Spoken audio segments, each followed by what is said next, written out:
பச்சை கிளியே வா வா, பாலும் சோறும் உண்ணவா, கொச்சி மஞ்சள் பூசவா, கொஞ்சி விளையாடவா, பைய பைய பறந்து வா, பாடி பாடி கழித்து வா, கையில் வந்து இருக்கவா, கனி அருந்த ஓடிவா.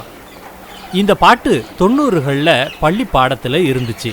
சின்ன வயசு பிள்ளைங்க ரொம்ப மகிழ்ச்சியாக இந்த பாடலை பாடுவாங்க. பாலையும் சோறையும் சாப்பிடவான்னு கிளிகளை ரொம்ப கஷ்டப்பட்டு கூப்பிடுவோம். ஆனால் சென்னை சிந்தாதிரிப்பேட்டையில் பேரட் சுதர்சன் அப்படின்னு ஒருத்தர் இருக்கார்.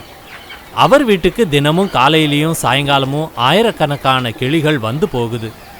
அரிசியை 1 மணி நேரம் ஊற வச்சு வீட்டு மொட்டை மாடியில் உள்ள பலகைகளில் வைக்கிறார். நடுநடுவே பச்சை வேர்க்கடலையும் சில கொய்யா பழங்களையும் வைக்கிறார். இதை சென்னை வட்டாரத்தில் உள்ள கிளிகள் கூட்டம் கூட்டமாக வந்து சாப்பிட்டுட்டு போகுது. காலையில் 6 மணி, சாயங்காலம் 5 மணின்னு தினமும் இவர் வீட்டுக்கு கிளிகள் வந்து போகுது. இந்த கண்கொள்ளா காட்சியை பார்க்கறதுக்கு 1000 கண் வேண்டும். அப்படி ஒரு பிரமிப்பான காட்சி. கிளிகளோட கீச் கீச் சத்தத்தை ஒரு தடவை பார்த்தீங்கன்னா சென்னையில் இவ்வளவு கிளிகளான்னு வாயடைச்சு போயிடுவீங்க. அது மட்டும் இல்லை, ஒட்டுமொத்தமாக இவ்வளவு கிளிகளை உங்கள் வாழ்க்கையில் பார்த்துருக்க மாட்டீங்க. இதை பார்க்கணும்னு நீங்கள் விரும்புனா சுதர்சன் அவர்கள்கிட்ட தொலைபேசியில் அனுமதி வாங்கிக்கிட்டு போய் பார்க்கலாம். வாங்க, சுதர்சன் அவர்கள் சொல்கிறதையும் கிளிகளின் கீச் கீச் சத்தத்தையும் பார்த்து ரசிப்போம்.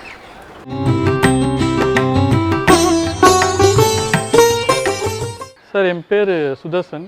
என்னை இந்த ஏரியாவில் பேரட் சுதர்சன்னு சொல்லுவாங்க. நான் சென்னை சிந்தார்பேட் ஏரியா. நான் ஒரு 12 வருஷமாக இந்த வாயிலா ஜீவனங்களுக்கும் கிளிங்களுக்கு பறவைங்களுக்கெல்லாம் சாப்பாடு போடுறேன் சார். எனக்கு எப்படி இந்த மோட்டிவேஷன் வந்ததுன்னா, சின்ன வயசில் சிட்டுக்குருவிங்க நிறையா வரும் நம்ம வீட்டுக்கு. இப்போது காலப்போக்கில் வரவு அவங்களுக்கு ரொம்ப கம்மியாயிடுச்சு.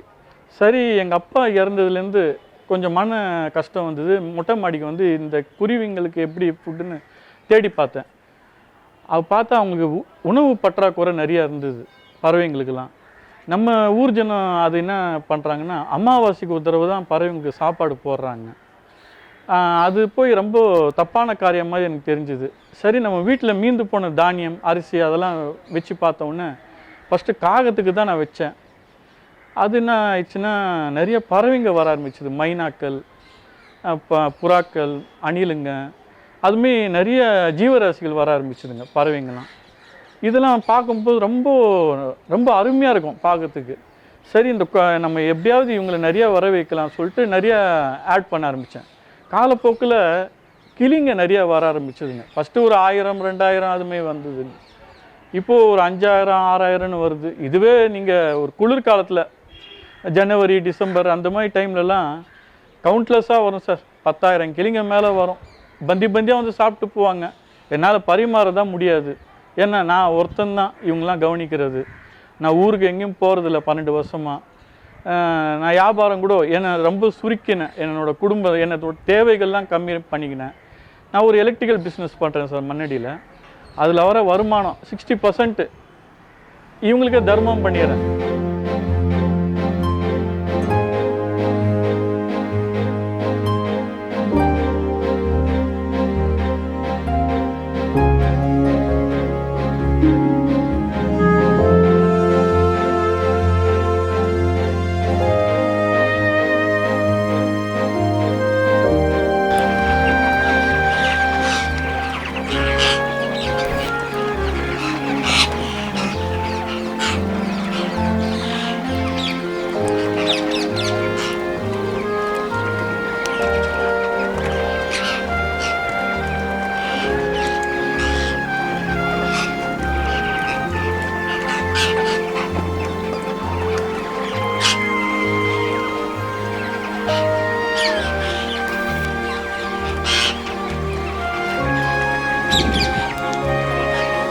புழுங்கல் அரிசி சார் 1 ஹவர் நம்ம தண்ணியில் 1:1 அரிசி ஒரு பங்குன்னா தண்ணி ஒரு பங்கு அந்த அளவுக்கு போட்டு 1 ஹவர் ஊற வச்சிட்டோம்னா இந்த கையில் ஒட்டாத பதம் வரும்.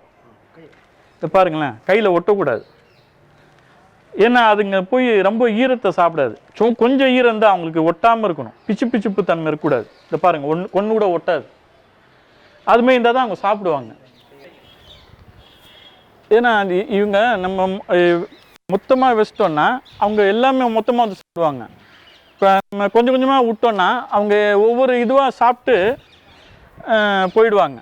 சார் அவங்க கீச்சுன்னு ஒரு சவுண்டு கொடுப்பாங்க, கிர்ன்னு. அது என்ன சவுண்டுன்னா, எனக்கு சீக்கிரமாக போடு, லேட் ஆகுது, என் குழந்தைங்க கூட்டில் காத்து நிற்கிறாங்க எனக்கோசம், நீங்கள் கொஞ்சம் ஃபாஸ்ட்டாக பரிமாறுங்க, நான் சாப்பிட்டு போகணுன்னு அவங்க நம்மளை அந்த குரலில் கீச் குரலில் சொல்கிறாங்க.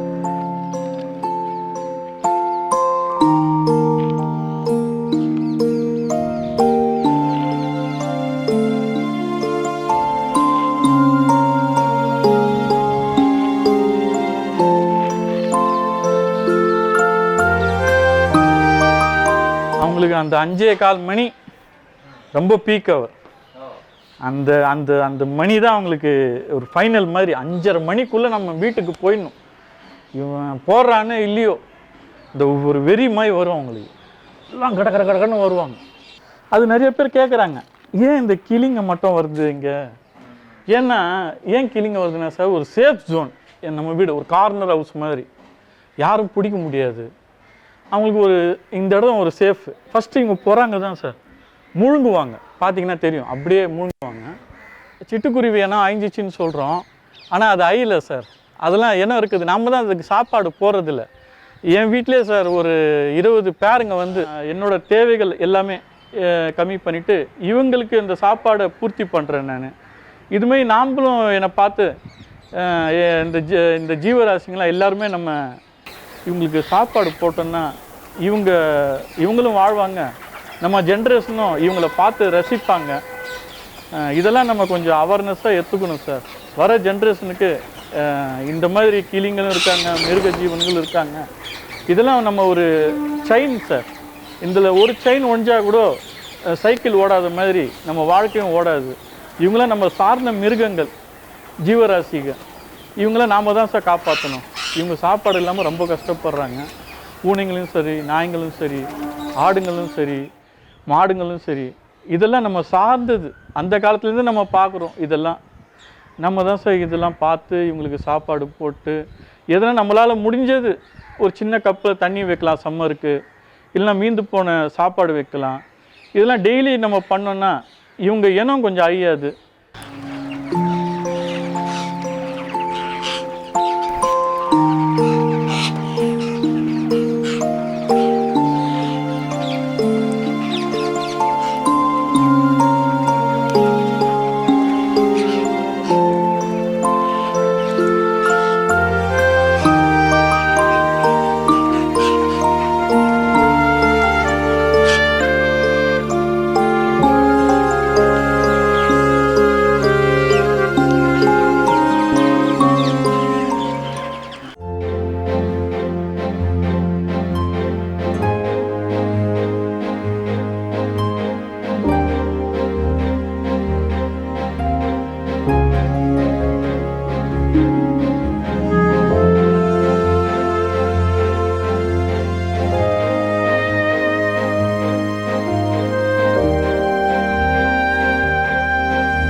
கேப் எதுக்குன்னா சார், அவங்க வால் நீட் இல்லை, ஒருத்தர் சாப்பிடும்போது அந்த வால் இடிக்கும். அதனால அந்த வால் இடிக்காமல் இருக்கிறதுக்கு இந்த கேப் வைக்கிறோம். நம்ம ஒவ்வொரு பறவைங்க சாப்பிடும்போது இவங்க வால் இவனுக்கு இடிக்கும், இவங்க வால் இவங்க இடிக்கும், அதுக்கோசம் தான் கேப் வைக்கிறோம். இவங்க வேர்க்கலை ரொம்ப ஃப்ரெஷ்ஷாக இருக்கணும் சார், அப்போ தான் சாப்பிடுவாங்க. ரொம்ப காஞ்சி போயிருந்தால் சாப்பிட மாட்டாங்க. வெயிலை விட மழை காலம் கொஞ்சம் மந்தாரமாக இருந்ததுன்னா அவங்க நிறைய வரவு அதிகமாக இருக்கும். அவங்களுக்கு அந்த கொஞ்சம் வெயிலும் இருக்கணும், கொஞ்சம் அப்படியே இருட்டு இருந்தால் அவங்களுக்கு ரொம்ப பிடிக்கும் அந்த அந்த கிளைமேட்டு.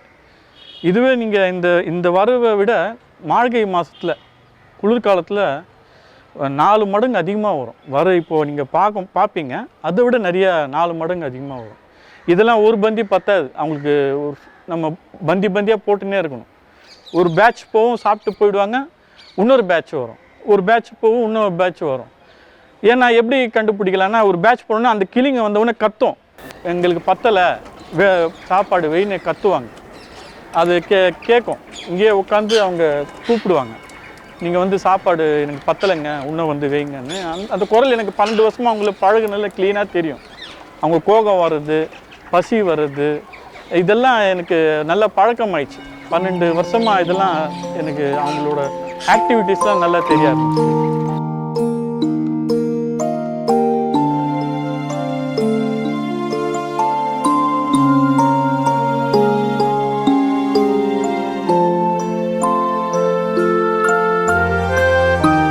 கிட்டத்தட்ட 8 வருஷமாக அந்த இடத்துல பார்க்குறேன்.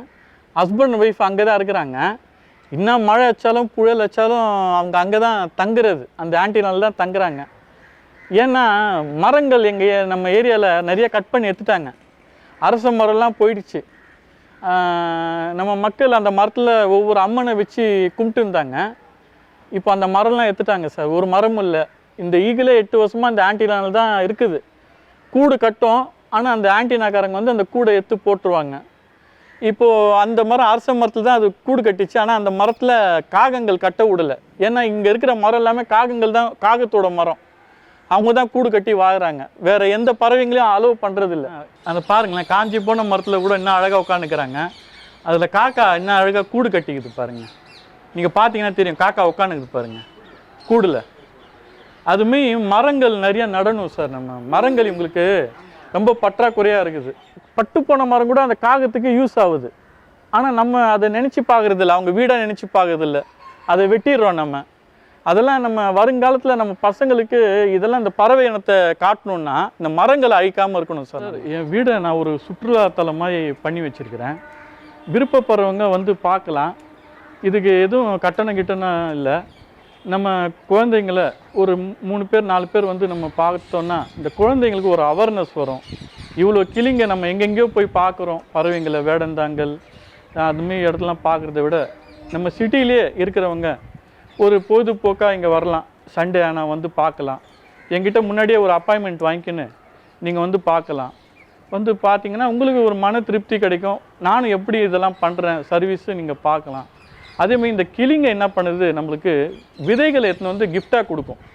நம்ம சாப்பாடு போடுறதுக்கு அவங்க நம்மளுக்கு என்ன ரிட்டர்ன் கிஃப்ட் தராங்கன்னா விதைகள் தருவாங்க. மரத்துலேருந்து இந்த வேப்ப மர விதைகள், அரச மரம், அந்த மாதிரி விதைலாம் மரம்லாம் நம்மளால் வளர்க்க முடியாது. இதெல்லாம் பறவைங்க தான் வளர்க்கணும். பறவைங்களால் தான் வளர்க்க முடியும். இதெல்லாம் அந்த அந்த விதைகளை நான் என்ன பண்ணுறேன், ஒரு செடிமை ஆக்கி, அது மரம் தான், அது செடிமை ஆக்கி எங்கெங்கே ஏரியாவில் காலியாக இருக்கிற இடத்துல நான் மரமாக நட்டு வரேன் சார். அந்த மரங்கள் வருங்காலத்தில் மரமாக வளரும். நம்ம குழந்தைங்களுக்கு ஒரு பாதுகாப்பாக இருக்கும். வேப்ப மரம்லாம் ரொம்ப யூஸ்ஃபுல் சார் நம்ம ஊருக்கு. இந்த கொரோனா அந்த மாதிரி வியாதிகள்லாம் வராமல் தடுக்கிறது இந்த வேப்ப மரம் தான், அரச மரம். அரச மரத்தில் ஆக்சிஜன் நிறையா கிடைக்கும் நம்மளுக்கு. நீங்கள் கூட பார்க்கலாம், அரச மரம் கிட்ட போனால் நல்ல நிழலும் கிடைக்கும், ஆக்சிஜனும் நல்லா கிடைக்கும்.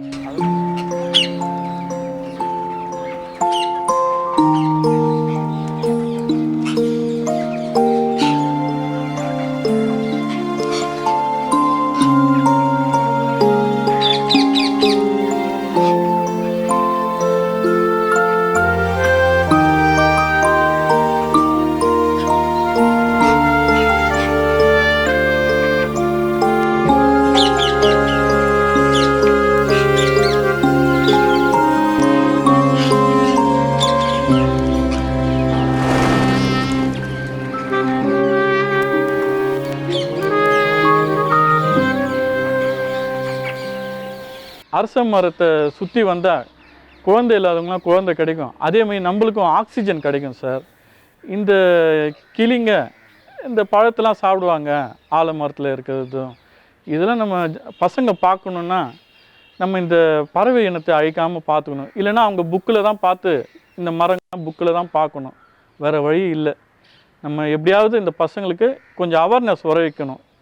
இந்த பறவை இனத்தை அழிக்காமல் பாதுகாக்கணுன்னா வீட்டில் கொஞ்சம் மீந்து போன அரிசி, தானியம் அதெல்லாம் வச்சு இப்போ பழகணுன்னா அவங்க வர ஜென்ரேஷனும் இந்த பறவை இனத்தை பாதுகாப்பாங்க.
கட்டைங்க கூட அவங்க பழகுனா தான் அந்த கட்டையில் வந்து உட்காருவாங்க.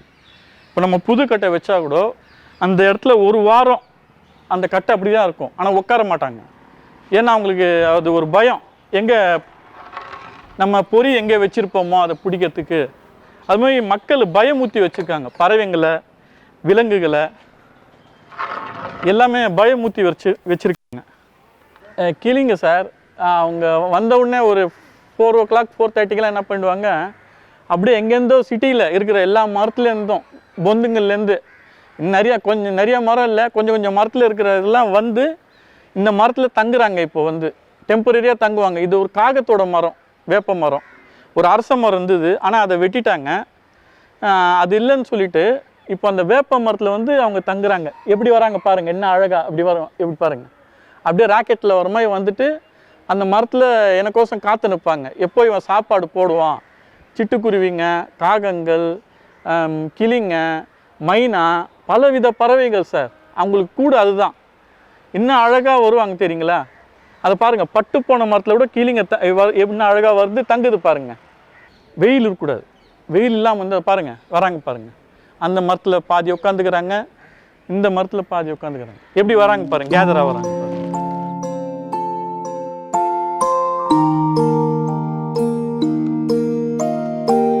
கிளிங்க எப்படின்னா ஒரு நம்ம விளையாட்டு பயிற்சி எடுப்போம் பார்த்தீங்களா, அந்த மாதிரி வெளியெல்லாம் போய் பயிற்சி எடுத்துட்டு நேராக வந்து இங்கே வந்து வெயிட் பண்ணால் எப்படி ரிலாக்ஸாக வந்து வெயிட் பண்ணி இங்கே வந்து நான் சாப்பாடு வைக்கிறத ஒவ்வொன்றும் கவனிப்பாங்க. எங்கெங்கே வைக்கிறான், இவன் என்னென்ன பண்ணுறான், நல்ல வேர்க்கடலை வச்சுருக்கிறானா, நம்மளுக்கு தகுந்த இடத்துல வைக்கிறானா. ஒவ்வொருத்தனுக்கும் ஒவ்வொரு இடம் சார். இந்த இடத்துல இவன் உட்கார விட மாட்டான், அவன் உட்கார விட மாட்டான். அதெல்லாம் பார்க்கும்போது நம்ம மன அமைதி ரொம்ப கிடைக்கும் சார்.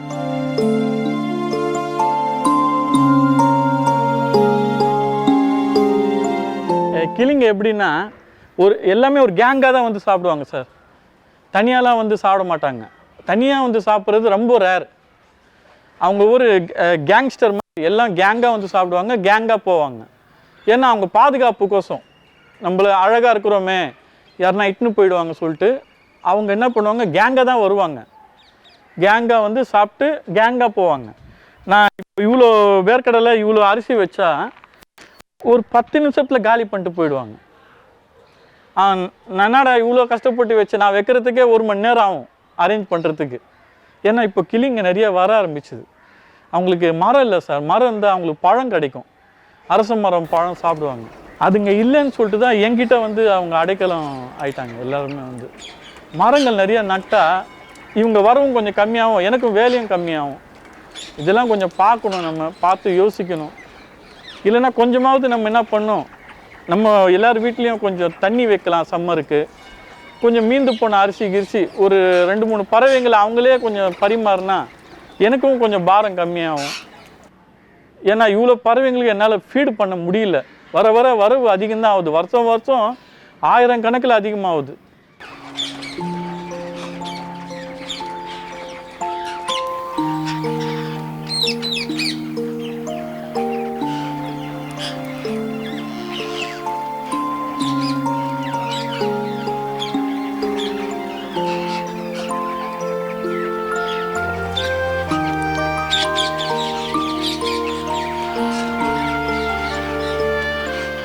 என்னால் ஒருத்தனால நான் இவ்வளோ ஜீவராசிகளை காப்பாற்றுறது ரொம்ப கஷ்டமாக இருக்குது.